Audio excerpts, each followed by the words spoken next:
Na minha infância e durante boa parte da minha adolescência, nunca precisei da ajuda das pessoas para fazer aquelas coisas comuns que qualquer pessoa faz todo dia.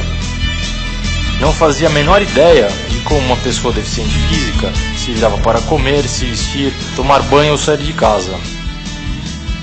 Eu segui um roteiro igual ao que a maioria das famílias planejam para seus filhos. Sempre fui uma criança saudável e passei pela infância sem preocupações.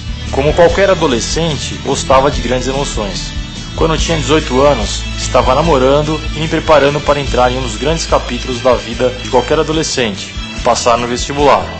Eu queria ser médico, mas foi aí que alguém resolveu entrar na minha vida e fazer uma cena de terror. Fui assaltado e levei um tiro no pescoço. Tudo aconteceu em segundos, sem que eu pudesse fazer nada. Hoje eu sei que meu acidente marcou a passagem para minha vida adulta. Uma vida onde a deficiência física e as pessoas deficientes em geral fazem parte do meu dia a dia. Depois do meu acidente, levei cerca de 1 ano para voltar a uma atividade que não tivesse a ver com fisioterapia.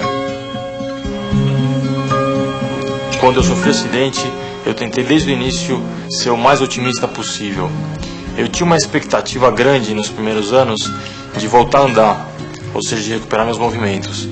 E eu sempre me dediquei ao máximo à fisioterapia, a todos os exercícios que me pediam para fazer.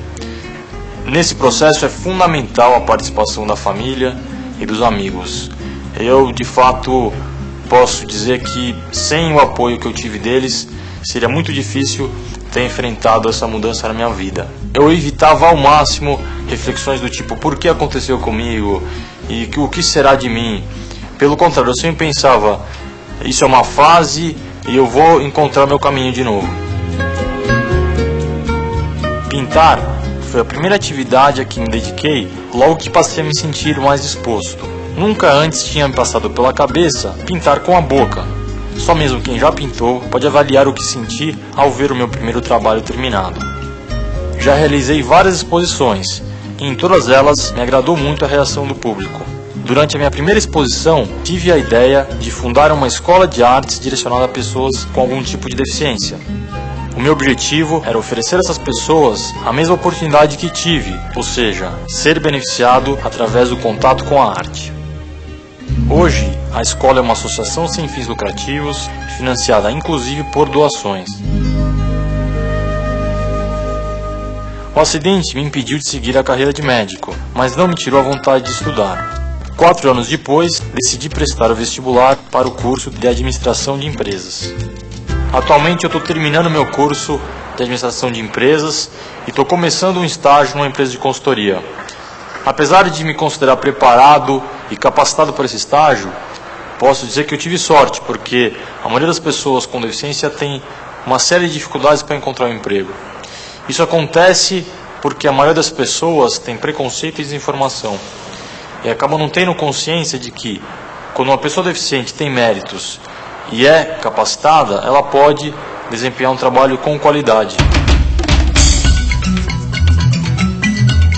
Na minha graduação eu fiz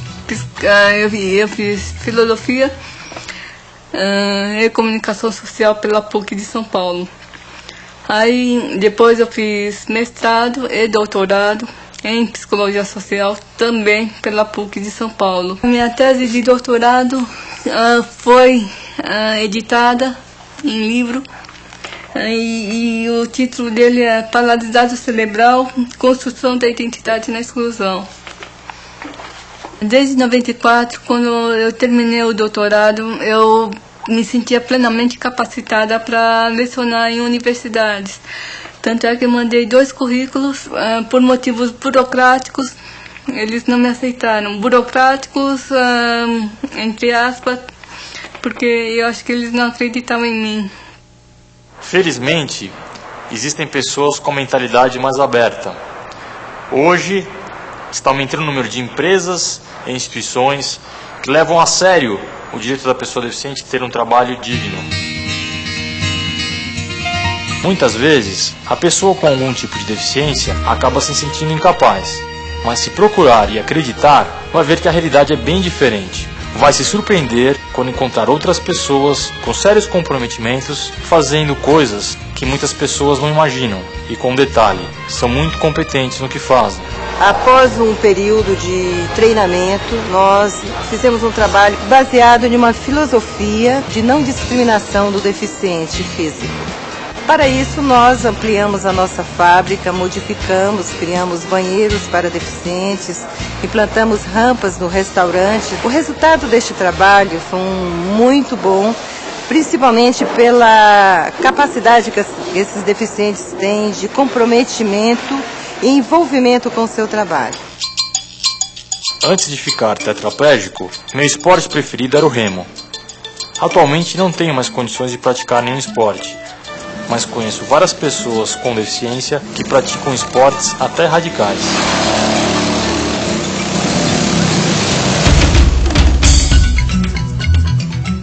Há 10 anos atrás, nós vimos um filme de um veterano de guerra do Vietnã. Ele não tinha braços e pernas e era especialista em descer rios de corredeira mergulhando. Nós começamos a desenvolver técnicas adaptadas ao Brasil para portadores de deficiência física mergulharem. Essas técnicas foram se desenvolvendo, inclusive com o auxílio do colete equilibrador. O colete, quando ele infla, ele muda a estabilidade do mergulhador na água. Com o colete, ele pode graduar sua posição, ficando na horizontal, sentado, de pé, e qualquer posição que ele queira. Com isso, até um tetraplégico pode mergulhar. Eu não mexo do peito para baixo. Minha lesão é bem alta, né? Minha lesão na medula, né? Para mim é fantástico, porque embaixo d'água não tem barreira arquitetônica, não tem obstáculo, não tem nada que prenda. A sensação mesmo que eu tenho é de voar embaixo d'água. Para quem acha que o esporte adaptado é só uma forma de lazer, é bom ficar sabendo que os atletas com deficiência estão cada vez mais participando e vencendo competições aqui e no exterior. Desde 1972, o Brasil já participa de competições internacionais, especialmente os Jogos Paralímpicos. A gente teve em Atlanta com atletismo, natação, com basquetebol, com futebol, que é uma modalidade específica para paralisados cerebrais, com judô, com esgrima, ciclismo, halterofilismo, tênis e tênis de mesa. A melhor participação delas todas acontece em 1988 em Seul, quando nós voltamos dos Jogos Paralímpicos com 27 medalhas, né? E o nosso desporto abrange todas as áreas de deficiência. As pessoas interessadas em fazer do portador de deficiência do seu filho um atleta paralímpico devem procurar uma associação na sua cidade, ou então o próprio Comitê Paralímpico Brasileiro. O meu acidente me levou a tomar consciência de vários aspectos que envolvem o dia a dia das pessoas portadoras de deficiência. Num sentido mais amplo, estou falando de cidadania. Em alguns países mais desenvolvidos, a pessoa deficiente está naturalmente incluída na sociedade. Tem direitos conquistados e respeitados. São coisas simples, mas fundamentais e tornam bem mais fácil a vida não só das pessoas deficientes, mas de toda a sociedade. E nós fazemos qualquer tipo de adaptação para a locomoção de pessoas que têm deficiência física, né? Então nós fazemos adaptações para veículos, para que as pessoas possam dirigir, plataformas hidráulicas e rampas para entrar em vans, desenvolvemos equipamentos especiais para cadeiras de rodas, enfim, tudo ligado à locomoção. Tetraplégicos podem dirigir, paraplégicos, pessoas com problemas só numa perna. Tem casos inclusive de pessoas que dirigem só com os pés, por mais incrível que pareça. No caso de talidomida, nós temos um cliente que dirige com o pé esquerdo, ele vira o volante e com o direito ele acelera, freia. E nós bolamos um sistema de troca de marchas onde ele pode fazer tudo num carro mecânico. Esse carro aqui, ele está sendo adaptado para uma pessoa que tem problema nas duas pernas, ou seja, um paraplégico. Então a gente tem acelerador e freio aqui na mão, essa alavanca. Quando puxa, acelera e quando empurra, freia. Meu objetivo sempre foi criar alternativas para que as pessoas com limitações físicas pudessem estar tecnicamente amparadas, pudessem ter uma vida independente. Como brasileiro, percebo como é grande o trabalho que precisa ser feito aqui. Isso envolve questões de atitude e mudanças arquitetônicas. Para que eu pudesse estudar nessa escola, algumas adaptações foram feitas. Além de 3 rampas como essa, foi criado um novo acesso ao primeiro andar e foi instalado um elevador para que eu pudesse também frequentar o auditório. São coisas simples que dependem de uma pequena mudança de mentalidade. É papel das pessoas deficientes liderarem essa mudança. Eu sofri um acidente em 1968. Desse acidente resultou uma paraplegia muito grave. É claro que no início da reabilitação as coisas foram muito mais difíceis e incertas, mas a reabilitação fundamental foi a psicológica, que chegou através do encontro com 2 artes, a pintura e a literatura, através de um apoio incomensurável da família, desde mãe, pai, irmão, até o parente mais distante, que associados me integraram outra vez à vida. Bom, entre os preconceitos e as discriminações que o deficiente físico encontra pela vida, eu acho que o mais difícil de ser vencido é aquele que se relaciona com a sexualidade.